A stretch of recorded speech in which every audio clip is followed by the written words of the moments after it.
Morning বন্ধুরা, কেমন আছো তোমরা? সবাই ভালো আছো তো? লাইফস্টাইল উইথ টিঙ্কুর পক্ষ থেকে তোমাদের সবাইকে ওয়েলকাম করছি। ওয়েদারটা কিন্তু সকালবেলা বেশ সুন্দর লাগছে। কালকে প্রচণ্ড ঝড় হয়েছে, ছাদে এসে দেখি চতুর্দিকে সব আমাদের যে গাছের টপ টপ ছিল সব উল্টে পাল্টে নিচে পড়ে গেছে।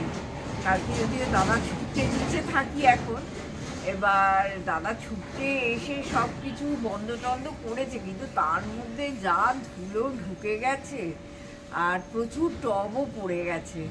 তবে দাদা সকালবেলা উঠে একটু টপ ফপগুলো ঠিকঠাক করলো। তোমরা এইখানটা দেখলেই বুঝতে পারবে, এই যে দেখো সব মাটি ফাটি চতুর্দিকে পড়ে আছে। হ্যাঁ, কালকেই ছাদ ফাদ পরিষ্কার করে ধোয়া হয়েছে, কিছু করার নেই বলো। তবুও তো ওয়েদারটা একটু কুল হলো, এটাই বড় কথা। আর পারা যাচ্ছিল না, সকালবেলা উঠে বেশ ভালো লাগছে। আমি তো দাদাকে সকালবেলা উঠে বলছি ফ্যানটা নেবাও, ভীষণ শীত করছে। দাদা বলছে তুমি কি পাগল হয়ে গেছো, এত গরমে কষ্ট পেয়েছো, এটা এনজয় করে নাও। আমার দাদা বলছে, আমি ঠিক আছে একটু এনজয়ই করি। তা করে তারপরে একটু নিজে ফ্রেশ ট্রেশ হলাম, হয়ে ছাদে উঠেছি বলা যাবে না, মানে ওপরে উঠে এবার ডাস্টিং করছি আর কি। আর তোমাদের রোজ কি ডাস্টিং দেখাবো, তো তোমরা সবাই করো, আমিও করি। তবে গাছগুলো দেখে বেশ ভালো লাগছে, কেমন একটা হয়ে গেছিল। হ্যাঁ, কিন্তু বেশ আজকে খুব ফ্রেশ লাগছে গাছগুলো। এই যে দেখো, এই গাছটাই আমার কি ভালো লাগছে। দেখো এই গাছটা এই মাটিতে ঝুলছিল প্রায়, ও আচ্ছা, কোনো রকমে বাঁচিয়েছে, নাহলে এই টবটা যেত। এইগুলো কিন্তু আমার ভীষণ শখের টব। এইগুলো সব একটা একটা করে কিনেছি। আর তোমরা তো জানো এই টবগুলোর বেশ দাম। দেখো গাছটা কি ফ্রেশ লাগছে, তা ভালো লাগে। এই সুন্দর সুন্দর পাতাগুলো কেটে দিলে গাছটা দেখতে ভারী সুন্দর। দেখো গাছটার পাতাগুলোই কি সুন্দর। আমি নাম জানি না, আমার কোনো বন্ধু যদি এই গাছের নাম জানো তাহলে প্লিজ আমাকে একটু জানিও না। রুবি জানে, ও মাঝে মাঝে বলে বেশ। রুবিদি মানে, ও আচ্ছা, উনি বলেন প্রতিটি ক্ষেত্রে। তা আমি কিন্তু এই গাছের কোনো নাম ঠাম জানি না, এটাও জানি না। তারপরে এটাও আমার ভীষণ একটা প্রিয় গাছ, এই গাছটা। আর ও তো প্রতি বছর খোলস চেঞ্জ করে। এটা এইগুলো সবাই জানে, এইগুলো এই স্পাইরাল গাছ। আমি নাম ঠাম জানি না এত। এইগুলো তো জানো, স্নেক প্লান্ট। হ্যাঁ, তা যাই হোক, এই গাছটা আমার ভীষণ প্রিয়। আর এইটা হচ্ছে তো জানো তোমরা, স্নেক প্লান্ট। এই দুটো টব দেখো, টবগুলো এত পছন্দ হয়েছিল, অনেক দাম দিয়ে দুটো টব কিনে এনেছিলাম। তা বেশ ভালোই লাগছে। একটু নোংরা হয়েছে, ঘরদোর বেশ নোংরা হয়েছে। কারণ তোমাদের একটা কথা বলি না, যে আমরা নিচে থাকি তো, আর ওপরে যদি এরকম ঝড়ফড় ওঠে, ওপরে আসতেও তো একটা সময় লাগে। আর ওপরটায় না আমার সব কিছু কাঁচের জিনিস দিয়ে সাজানো, মানে বেশিটাই কাঁচ দিয়ে সাজানো। এইবার একদম দক্ষিণ খোলা বাড়ি, পুরো ভেঙে চুরে তছনছ হয়ে যাবে। আর আমি তো আর আগের মতো জায়গায় নেই যে দাদাকে পুরোটাই হেল্প করব। নিচেটা যতটা পাচ্ছি আমি দিচ্ছি, আর উপরটা দাদা করছে। তা এই করে কালকে কোনো কাঁচের জিনিস ভাঙেনি, একটা মাটির ছোট্ট জিনিস ভেঙে গেছে। তা যাই হোক, ওটাতে কিছু গায়ে লাগেনি আমার আর কি। ওই সাজাই, যেখানে যা পাই কিনে এনে দেখ সব হয়েছে। এটা মানি প্লান্ট, সব ঝুলছে, দেখে তো কি ভালো লাগছে না? এরকম গাছগুলো ঝুলছে। কিছু তো আমি গোল করি কেটে কেটে, আবার কিছু যদি এইরকম ঝোলে ভারী সুন্দর লাগে। আমাদের পুরো বারান্দাটাই এইরকম ঝুলছে গাছগুলো। তার ঝুলুক, যতদিন ঝোলে ঝুলুক। একে তো একবার আমি গায়ে হাত দেবই, ভীষণ অপলকা, পট করে ভেঙে যাবে বেশি জোরে হাত দিতে গেলে। ও দাদা বলছে আমি আর একটা তৈরি করছি, করো তৈরি। আর হচ্ছে আমার টেবিল কামিনী, কি ভালো লাগে, এদের সঙ্গে থাকতেই ভালো লাগে, মনটা পুরো ভালো হয়ে যায় না। আর এত মন ভালো করে লাভ নেই। চলো এবার আমি একটুখানি সব ডাস্টিং করি, আরম্ভ করেছি ডাস্টিং। সারা বাড়িটা ডাস্টিং হবে, আবার তৃষা আসবে। আজকে সানডে, হ্যাপি আলা সানডে, হ্যাপি সানডে। আজকে সবাই তোমরা আজকে খুবই ব্যস্ত থাকবে, বুঝতেই পারি। নানান রকম রান্না বান্না সব কিছু তোমাদের বাড়িতে হবে। আমার তো এখন সবই বন্ধ হয়ে গেছে। আগে কত কিছু রান্না তোমাদের সঙ্গে শেয়ার করতাম, কত রকম কেক করেছি, কত রকম রান্না করতাম, কিন্তু এখন তো আর সেটা হয় না। ওই আর কি, আমার অসুস্থ শরীরে যতটুকু পারি তোমাদের সঙ্গে শেয়ার করি। আমার হয়তো 100 জন বন্ধু দেখে, তাতেই আমরা খুশি। চলো,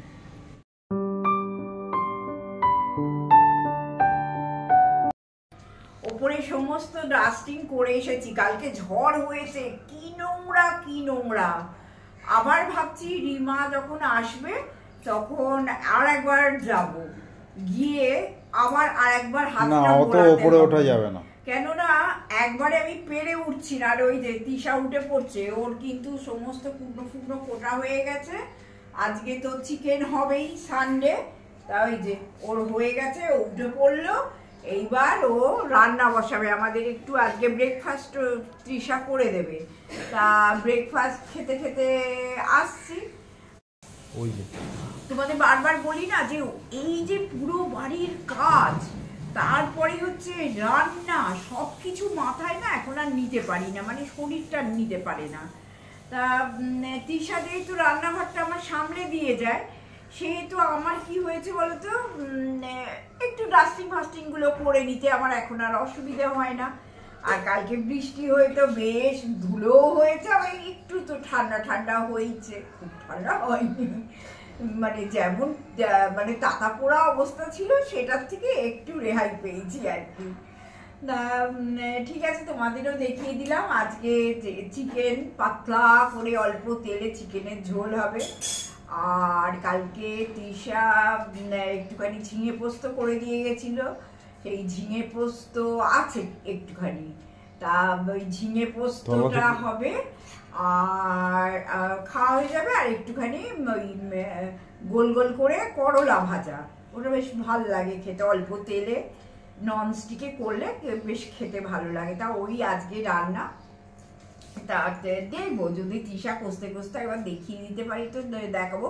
আর দেখো, আগে কত রকমের চিকেন করতাম, তখন তো ইচ্ছে করতো বলো তোমাদের, ধনিয়া চিকেন, মেথি চিকেন, তারপরে বাটার চিকেন, কত রকমের চিকেন করতাম। চিলি চিকেন তো হতোই, আমার একটা চ্যানেলে দেয়াই আছে ফাঁকিবাজি চিলি চিকেন। তা এখন তো সবই ইতিহাস হয়ে গেছে। আমি বলি যে আমাদের সঙ্গে একটু ভালোবেসে তোমরা থাকো, তাহলে এই বুড়ো বয়সে আমরাও আমাদের অনেকটা বন্ধু পাবো, আর তোমাদেরও ভালো লাগবে। কারণ আমরা তো বেশ মানে অনেকটা অভিজ্ঞতা নিয়ে জীবনে চলছি, কিছু কিছু তোমাদের সঙ্গে শেয়ার করব, তাতে তোমরাও জানতে পারবে, আমার জীবন কাহিনীও তোমরা জানতে পারবে, বা আমার কিছু যে এতদিন সংসার করছি কিছু অভিজ্ঞতা তো নিশ্চয়ই হয়েছে। ওই আর কি, ভালোবেসে দাদা বৌদির পাশে থাকা। টাটা, আসছি আবার। হ্যাঁ, তৃষা আজকে আটার ম্যাগি, ওই সপ্তাহে একদিন কি 15 দিন অন্তর একদিন, একটুখানি না খেলে না আর মুখে খাওয়ার সব অরুচি হয়ে গেছে। তা আটার ম্যাগি তৃষা করে দিয়েছে।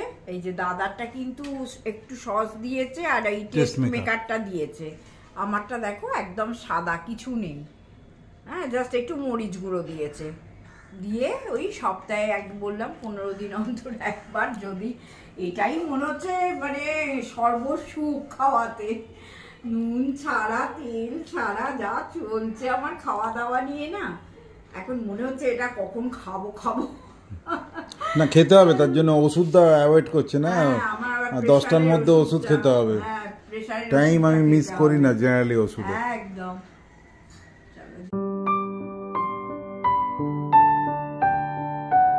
শুভ সন্ধ্যা বন্ধুরা। ঝুপঝুপ করে অন্ধকার কিন্তু নেমে আসছে। আমরা অনেকক্ষণ উঠেছি, উঠে বসে হাওয়ার আশায় এসেছি। অন্য দিনের মতো কিন্তু আজকে একদমই এতটা হাওয়া নেই। হাওয়া চলছিল কিন্তু থেমে গেল, এটা কিন্তু ঝড়ের পূর্বাভাস। কিন্তু ব্যাপারটা হচ্ছে দাদা বলছে আজকে বোধহয় আবার ঝড় টড় হবে, ওই জন্য একটা না কেমন থুম হয়ে আছে। ঝড় হওয়ার আগে যেমন থুম হয়ে থাকে, ওই রকম একটা থুম হয়ে আছে। অন্য সময় বেশ একটু আগেও হাওয়াটা দিচ্ছিল, ওইটাই ভয় করছে যেন নিচে পুরো একদম সব দরজা জানলা খোলা, যদি ঝড় ওঠে আমার পক্ষে তো সম্ভব নেই ধরপড় করে 3 তলা থেকে 1 তলায় নামা, যা হবে হবে, কিছু করার নেই। তবে একটু এই হাওয়ার আশাতেই এখানে এসেছিলাম, কিন্তু আজকে তো হাওয়া সেইভাবে নেইও। আর আকাশটা যে আগের দিন এত সুন্দর সানসেটটা তোমাদের দেখাচ্ছিলাম, আজকে যেন কেমন ভালোও লাগছে না, কেমন যেন একটা লাল আবহাওয়া আছে বটে, কিন্তু কেমন যেন একটা মেঘও আছে। হ্যাঁ, একটা কেমন যেন একটা ঘোলাটে ঘোলাটে থুম করা একটা ওয়েদার। তা যাই হোক, এখন তো আর অত বেড়াতে ফেরাতে যেতে পারছি না, ওপরটাই বেড়াতে আসার জায়গা। দাদা বলছিল অ্যাভানি মলে যাবে, তারপরে মনে মনে ভাবছি দূর গিয়ে কি হবে, আজকে রবিবার, আজকে প্রচণ্ড ভিড় হবে অ্যাভানিতে। হ্যাঁ, মানে অবনী মল যেটা আর কি, অ্যাভানি বললে আবার আমার অনেক বন্ধু রেগে যায়, বলবে অবনী মল, ঠিক আছে অবনী মলই বলি। ভাবলাম যে আজকে সানডে, আজকে প্রচণ্ড ভিড় হবে গেলে, তা যার জন্যে আমি ক্যান্সেল করলাম প্রোগ্রামটা। যদি একদম ওয়েদার যদি ভালো থাকে তাহলে আবার একটু বেরোতেও পারি, একটু রামতলা আমাদের তো এখানে এখন আছেই, রাম ঠাকুর তো এখানে আছেনি, বেরোতে ভালোই লাগে, তা একটু বেরিয়ে আসতে পারি। দেখা যাক ওয়েদারটা কেমন থাকে, সেই অনুযায়ী একটুখানি বেরোবো। আর আজকে রাত্রিবেলা দেখা যাক কী খাওয়া যায়। দাদা বলছে একটুখানি সিমই করবে, আমি ঠিক আছে করে দেবো, কোনো অসুবিধে নেই। সিমই করতে আর কি আছে, আমার তো ঘর ভর্তি সিমই, শুধু আমি খাই না বলে হয় না। তো দেখছি, এখন রাত্রির কতটা চিন্তা কিছু করিনি, দেখা যাক কখন কেমনভাবে আমি কি রান্না করি সেটা তো তোমাদের দেখাবই। সেই রকম তো কিছু এখন আর রান্নাবান্না হয় না, বারে বারে বলি, আগে কত কিছু রান্না হতো, কত কিছু শেয়ার করতাম, মন খারাপ লাগে। আর আমি খাই না বলে এখন কিছুই হয় না। আর কি বলবো, আমার এত ভিডিওতে ভিউজ কমে যাচ্ছে, আস্তে আস্তে আমার আর ভালোও লাগছে না যেন ভিডিও করতে, জানো। বাড়ি বাড়ি বলি যে তোমাদের মতো এত ভালো কিছু বন্ধুর জন্য এখনো পর্যন্ত এটা চালিয়ে যাচ্ছি, ঠিক আছে সঙ্গে থাকো, একটু বসি, ঝড় যদি ওঠে একটুখানি নিচে পালিয়ে যাব, আর ঝড় না থাকলে একটুখানি বসে থাকি ওপরে, এটাই আমার এখন বেড়াতে আসার জায়গা অ্যাকচুয়ালি। বাপের বাড়ি আর বাপের বাড়ি শ্বশুর বাড়ি নেই, বেড়াতে আসার জায়গা।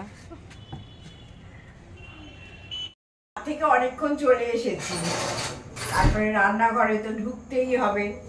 আর দাদার এই যে আমার খাবার খেয়ে খেয়ে এখন এমনই হয়েছে যে দাদা বলতে আমার খাবার দেখলেই শরীর খারাপ লাগছে। না আমি কি করবো বলো, আমি প্রথম থেকে দাদাকে বলছি যে আমাকে মিসরিড করছে তোমাদের বৌদি, আমি বারবার বলছি, ও জোর করে চাপিয়ে দিচ্ছে। না গো, খেতে চাইছে না সত্যি। আমার শারীরিকভাবে পেট গরমই হোক বা পেটের কোনো সমস্যা হোক, আমার খাবারে আগ্রহটা কমে গেছে। যাই হোক, তা এখন সোফায় বসে বসে টিভি দেখছিলাম। মনের জোর আমার খুব, আমি যেদিন থেকে ও অসুস্থ হয়েছে আমি ঠিক করেছি যে মুখের স্বাদে খাবো না, বেঁচে থাকার জন্য খাবো।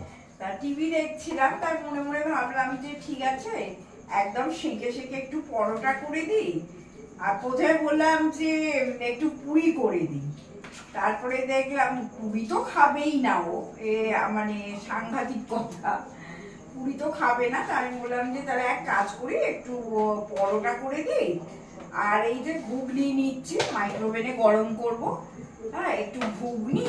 আর দাদা সুজি খেতে খুব ভালোবাসে, তা দাদাকে এই যে দেখো বেশি কিছু না, একটু দুধ দিয়ে আর একটু সুজি করে নিলাম, অল্প একটু ঘিও দিয়েছি।